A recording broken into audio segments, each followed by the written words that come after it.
Ito mga dapat natin abangan dito sa Magandang Dilag na wag natin papalampasin ang bawat episode ng telesering ito.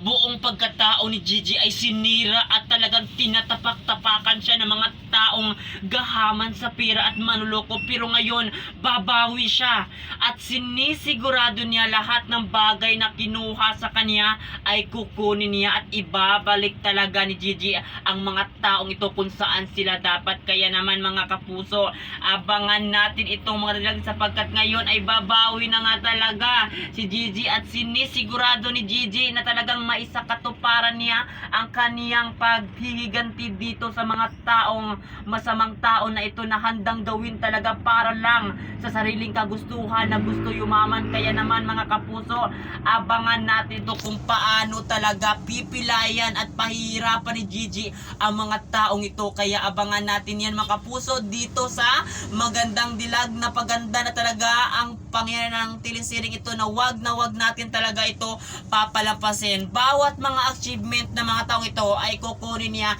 at sinisigurado niya lahat ng mga pinaghirapan ng mga taong ito ay mawawala dahil siya ang pipigil dito sa mga taong masama na ito. Kaya naman mga kapuso, abangan natin ito ang Magandang Dilag na wag natin papalampasin ang bawat episode ng telesering ito. For more updates, lagi lang kayo makatutok dito sa Magandang Dilag at yun lang. Maraming salamat. Thank you.